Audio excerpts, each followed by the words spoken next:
What's up, guys? Pop Truth here alongside with Lunchbox. Yo, what up? Yeah, his name is actually Lunchbox, guys. So we'll do a story on that later. We'll do a story on that later. So what's up, man? How you doing? So I just went undefeated at Prisco YGO's Remote Duel local, sponsored by Imperial Gaming. Shout outs to them. Shout outs to them, and shout outs to Felix for putting me on. There's his locals over there. There's the guys, and it's a chill vibe over there. And I went 4-0, undefeated, and I did it with a deck no one thought I'd be able to, but it's pretty good for this meta. What was your matchups? My first match was VW. I beat them.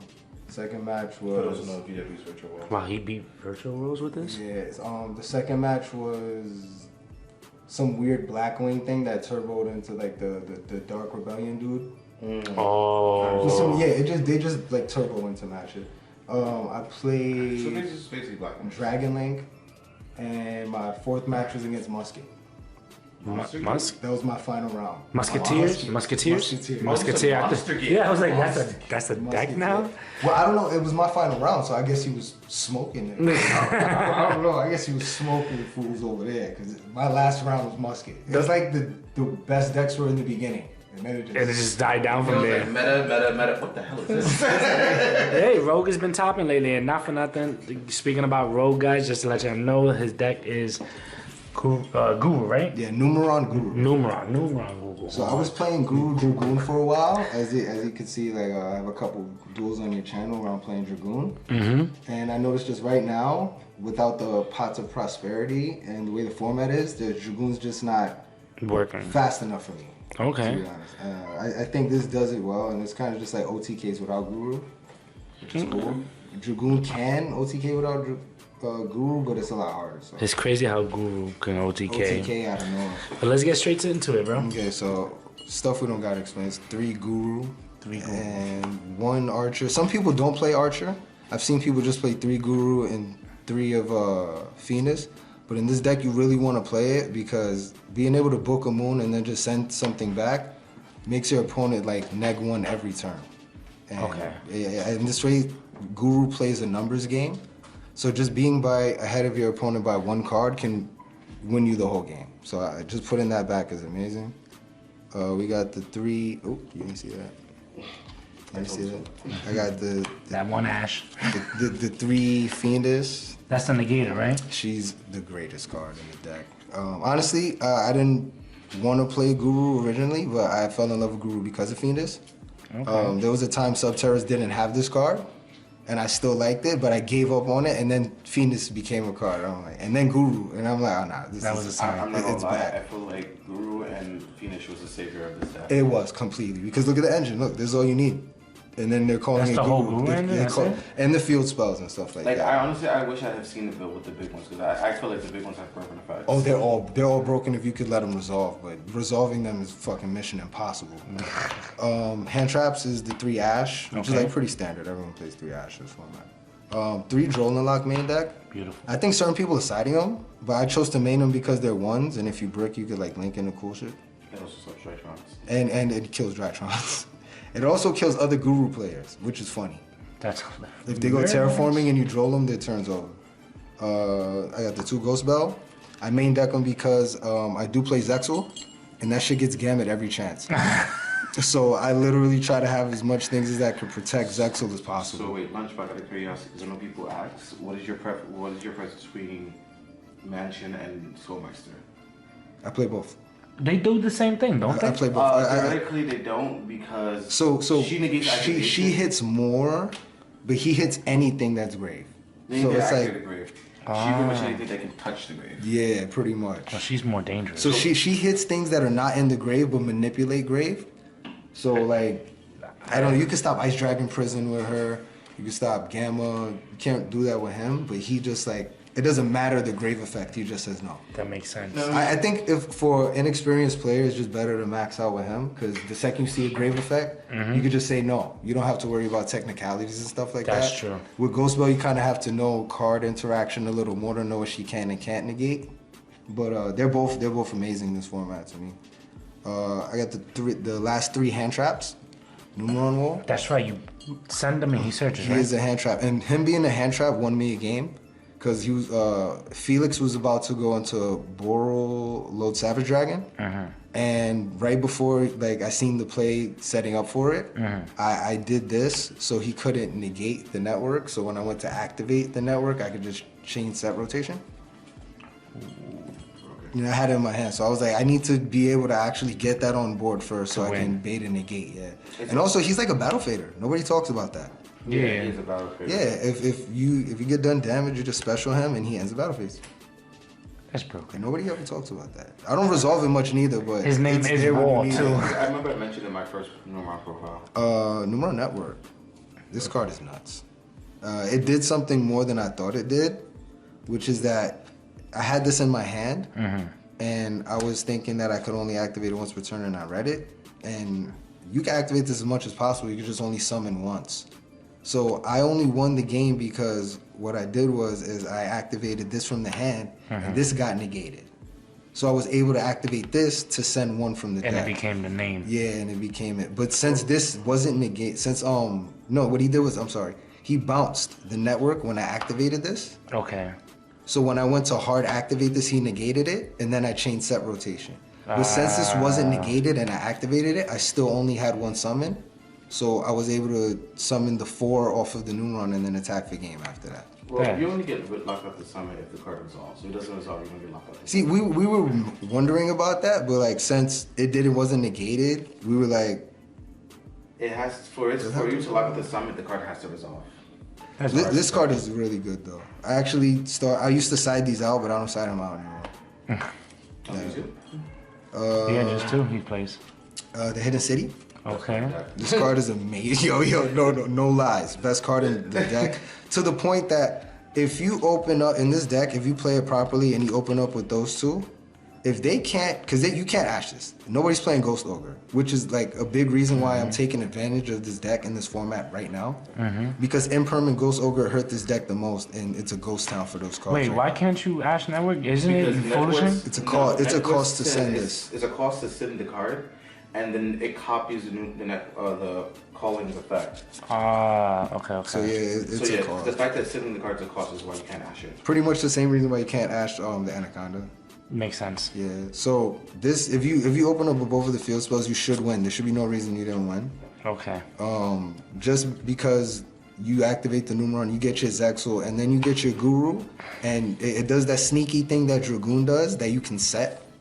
So it says you can't summon for the rest of the turn, but you set and then you flip it. He was doing the same thing with Dragoons, guys. Yeah, so it sneaks under ZEXAL. So once you get that Fiendus, or if you have the Fiendus already, the absolute best play is to get the Final Battle. And that's because Final Battle basically gives Guru by himself an auto Book a Moon. You flip the Final Battle, you call whatever effect you want to, and you just chain Guru and book it. So even if they get to a point where they can beat up ZEXAL, it's going to get booked. So it's like you pretty much win. And if you do the math, if you don't commit to a monster the first turn I make ZEXAL, you're going to take that 2,000. Yeah. Because, I'm going to detach one. So you're going to take the 2,000. And if I get the Hidden City with the Guru already, I'm going to grab the Final Battle and hit you with 34 direct. So you took 54 in one turn. So that puts you under pressure to either get ZEXAL off the board because you only have 2 turns. Yeah. And you can't take another. Well, it's going to be less than 54 now. It's going to be 44. You can't take 44. Especially if time is involved. Yeah, so what people don't think is they think that this is a control deck or a back row deck, but it's really actually a sneaky OTK deck. When if it doesn't OTK you, it puts you in a game state where you only have 3 turns. You have to beat me before ZEXAL's done. And Guru's deck kind of brolic at 34. You got and this should save me in that match where I had to chain it to the physical activation of Numeron Network being activated. Okay. Traps now. You see, and this is where people think it's really a back row deck. I do not play There Can Be Only One, which is kind of controversial in Guru. But what I decided to do instead is that really look at how much There Can Be Only One helps me going second, and it really doesn't because they established board already.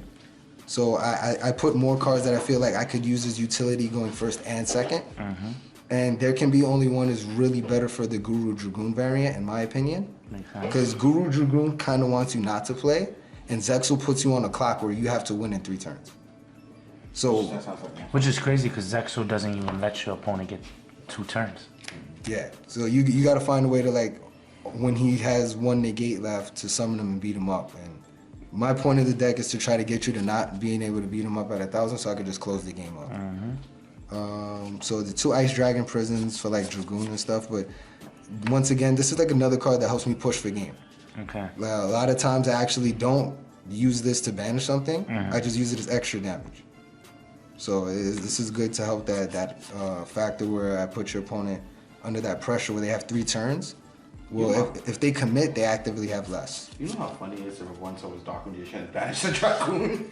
Yeah, it's hilarious when that happens, though. It is funny when that happens. But a lot of the time, when I activate this, I don't activate this against Dragoon unless I got the strike. So it's hilarious when they just be like, oh, I'm gonna just instantly Dragoon negate, and I'm like, nah, it's just gonna resolve the whole thing. So you're gonna just lose a card from your hand and you're gonna lose your Dragoon. So the 2 Dogmatica punishments. Now, I had taken these out for a while, and this was a last-minute choice coming back into the deck because I noticed that I kind of get sacked by Invoked.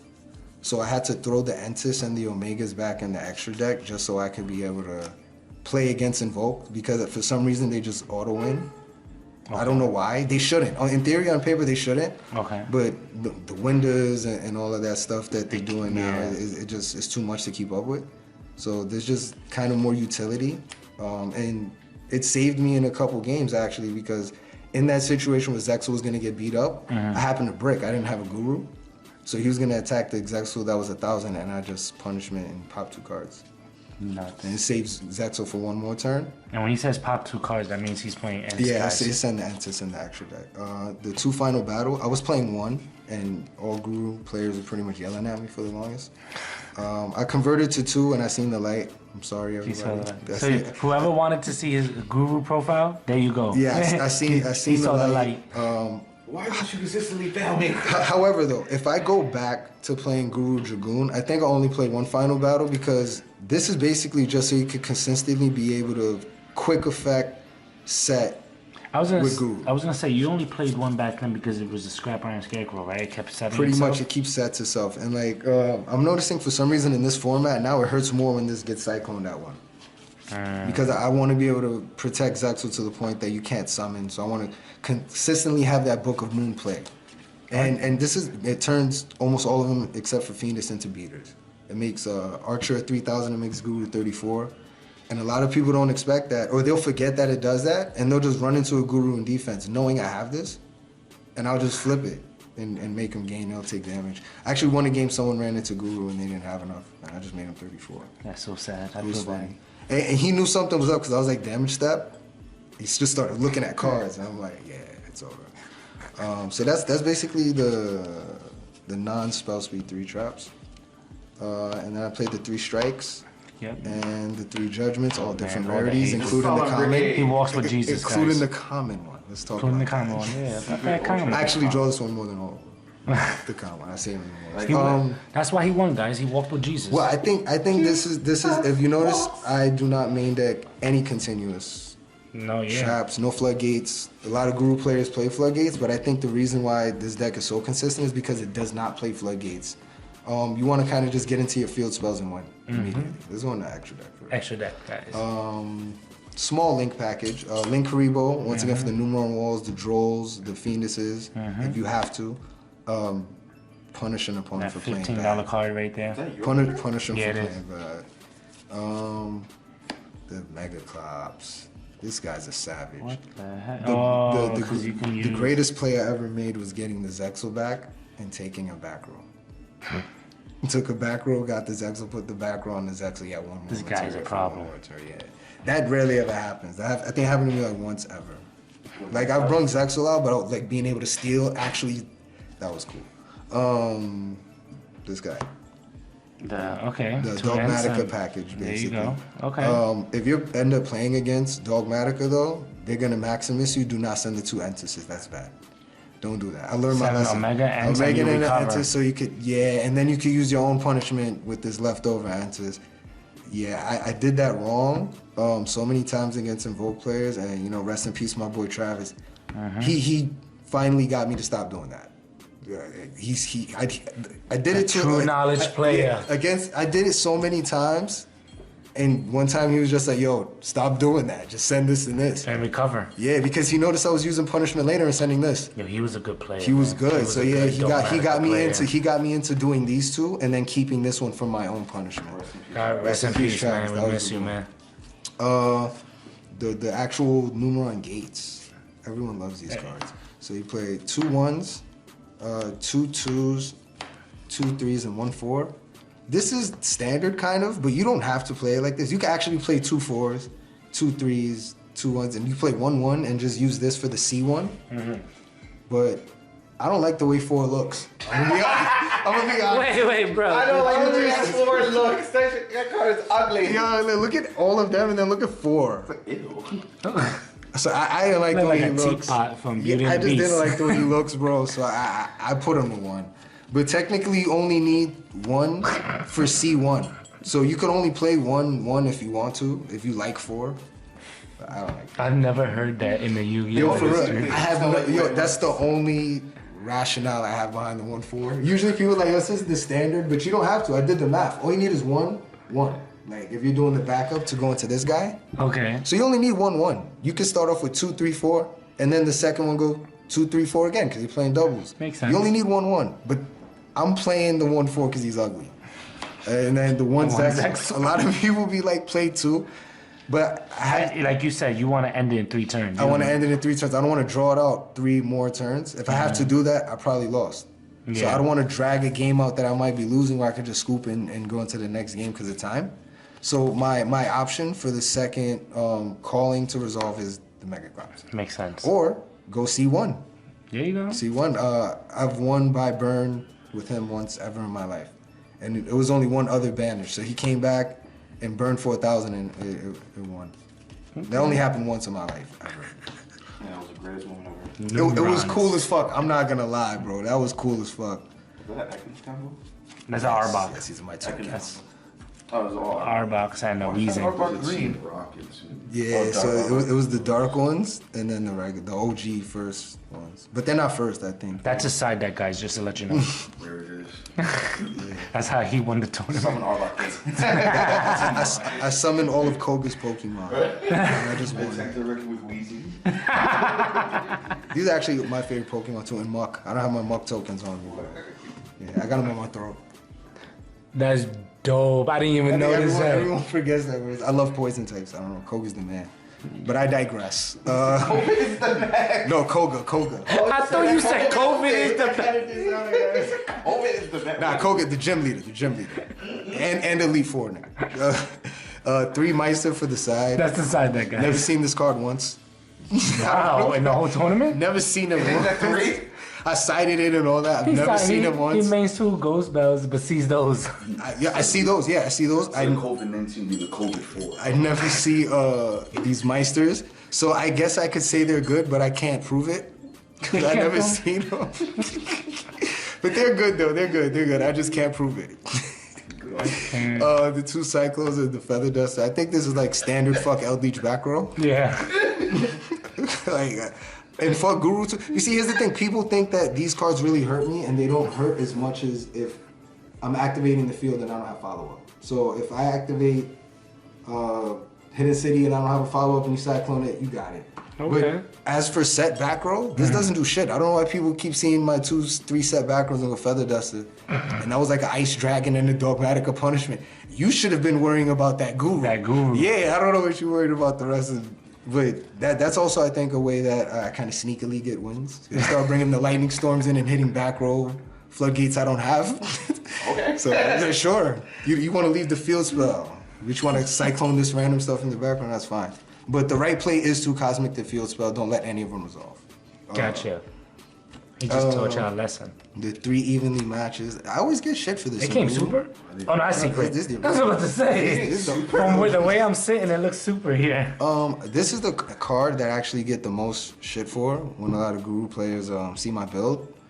And So don't give him shit, is what he's saying. The guys. the psychology behind the evenly match is that I play a deck that once you figure out what I'm playing, you're not making me go first.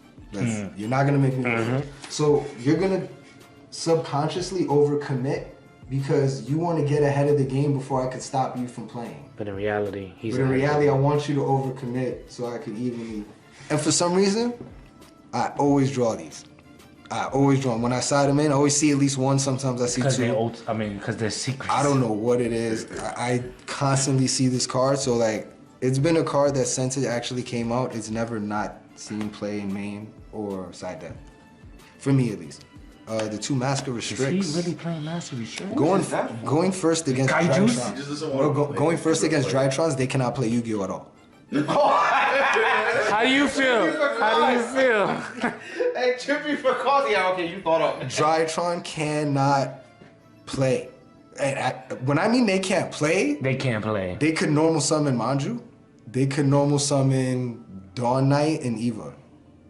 Cute. He's cute. Literally. And if you didn't side the back row hate, you lose. You got.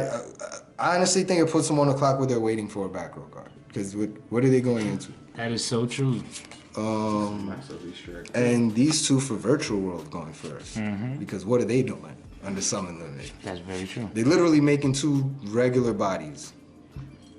Pass turn. So it's hilarious. They also need the back row remove. What I noticed though is Virtual World, this might not be a thing. Maybe, I don't know how Drytron players side. Virtual players always got a Lightning Storm. I'm not gonna lie, I got it in my deck. They always got it, they always draw it, they always gonna use it for a turn. I don't know how, they always got it.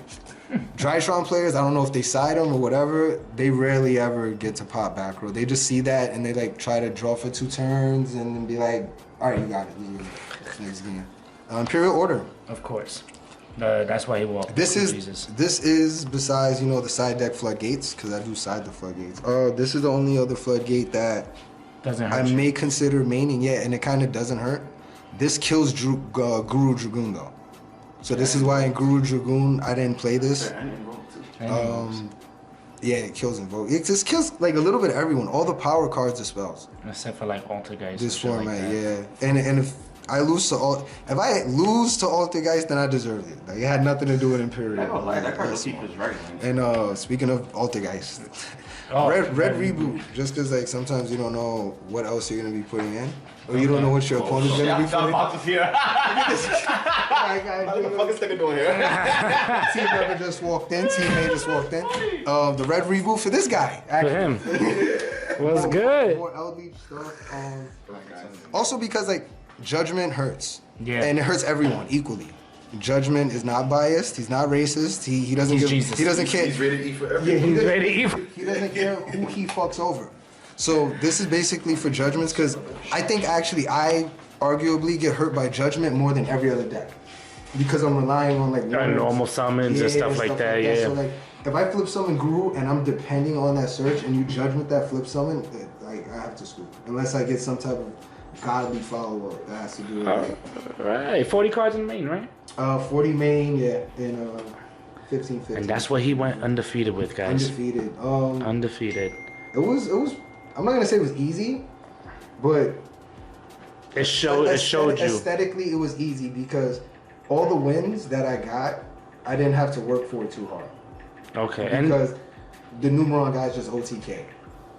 So the trick with the Numerons is, after they do battle, at the end of the damage step, they gain double for all of them. They all double. So let's say you leave a monster in defense mode I could run over. Yeah. That's what we fucked up the first time. The way he said it, right, Toby? Yeah, that's what we fucked up the first time. It got doubled. And then in the case of I had a match where I had to run into Appaloosa that was 16. Yeah. And the first attack meant the most because I would have to attack the second time. You know, so the first time that I attacked the defense position monster he had, he allowed me to double, which allowed me to attack the Appaloosa with 16. If he didn't allow me to double, if he would have just Appaloosa negated the first one, everything crumbled. Because then they wouldn't have been able to double. I would have had to take 600 from attacking the Appaloosa, because they can't be destroyed by battle. Yeah. I would have to take 600, attempt to activate again, then you can Appaloosa negate again, and then the last two are just done. So you're forced to go into ZEXAL in main phase 2. So the main misplay in that was that he allowed the first one to double. And then I just attacked over Appaloosa, gained again, attacked over Boral Savage in defense, gain doubled again. You and went then over attack 8,000. Boro Savage. It's activate limit removal 4 times. And also, funny part is Guru has an interesting way of getting over Boro Savage and Herald. When that was a thing, you just summon Guru, and then attack Herald, and then main phase 2 set Boro Savage. Boro Savage didn't negate? He has to. That's the point. Oh. So you attack this Herald, so he has to negate with it, and now you're forcing it to book, so it has to negate, and now you just outed it with one normal summon. You outed that Herald. Still got four or five cards in the hand. One normal summon. Normal summon attack Herald, main phase 2 attempt, negate you up, and then you go say it back. So it was kind of like that with Numeron. You know, if you leave monsters for me to attack, I don't have to do all of that extra stuff. That's how I beat Virtual World. He couldn't make a board. He ended on Shen Shen and Chuchi, game 3. Okay. And Chuchi was Shen Shen was in defense. I opened up Cosmic, so I Cosmic Cyclone the Chuchi. The Chuchi. He chained Chuchi to pop his own Chuchi. No. Okay. I don't know why. Oh, he wants Chuchi in the graveyard, so his Cosmic is gonna banish the other one. Shen Shen's on board. We're not gonna talk about that. I see what you mean. It's getting banished anyway. Yeah. I don't know why he did that. I didn't question it. I watched it. I let it happen. So he chained his own. Well, I guess he wanted those 2 cards back. Yeah. He probably wanted those 2 cards back, and then a Chuchi banished for another live Chuchi. I don't know. That didn't mean anything. So I just Cosmic the Chuchi, and then I went Numeron, and I'm like, do you have a response? And he's like, no, play. And I'm like, all right, so that's game. He's like, play it out. So I'm like, all right. I'm like, attack the Shen Shen in defense. I take damage, game. Attack again. I take damage, game. But now the third one is 4,000 attacking. And then the fourth one becomes 8,000 for game. And then I just attacked it, right? So I was like, bro, I just won off of that. He's a good player though. Like that had nothing to do with like him as a player. It really had to do with just Numeron. He just told you continue. See, the thing is with Numeron is, I think a lot of people see it and expect ZEXAL immediately and not expect to get OTK. Yep. But if you put yourself, especially me going second, if you allow me to resolve this going second and you leave something on board for me to actually double, then I'm gonna probably OTK. Which is hilarious because that's so jank. Like just to be able to. That's why are these cards not banned? Why are Numeron's able to summon new? Isn't ZEXAL banned in Japan? Yeah. Him and VFD. No, him and I'm in Dragoon. There we go. I Yeah. wasn't playing that shit, bro. So, All right, bro. so yeah, that was shout outs. I was gonna say any shout outs? BX Most Hated, Yeah. Jewel, Jules behind me, Omega, guys. John, Prophet True for doing the profile. Shout outs to Prisco YGO for throwing the tournament. There you go. IMPERIAL Gaming for sponsoring it. Once again, Felix for putting me on because I wouldn't have even known. And I can't stress enough nowadays the beauty of remote dueling because essentially we're playing in the locals that's in another state that we would never played in. So you get to play other players, you get to see other mind states. Build your skills up. Yeah, they got guys in Cali that are playing there too that just heard of them online. So I really, really urge people to start playing remote duels. It's pretty much locals internationally now. And you could play in your pajamas. You could play with no pants on. just to Be shirt. butt-ass naked mode. And now flip. And shout outs to Toby too. Shout outs to Toby. All right, bro. Well, yo, I really appreciate it. Congratulations on your Yeah, win. man, I'm gonna keep trying to push it. If I could pull another top out of my ass, then you already know. The next one will have prosperity in it. Profile it. Yeah, well, I see. I don't know if I'm gonna go play Dragoons or this, but I'm gonna do some testing. He'll let you know. He'll let y'all know. I mean, there's a build that plays both, but I like drawing cards I could play. You know? All right, bro. Well, there you guys have it. Starbucks Arbok. The Starbucks Arbok. Yeah. I'm done. Team Rocket right there. Shout outs to Team Rocket. You already know. Guys, thank you for watching. Thank you for tuning in. And we all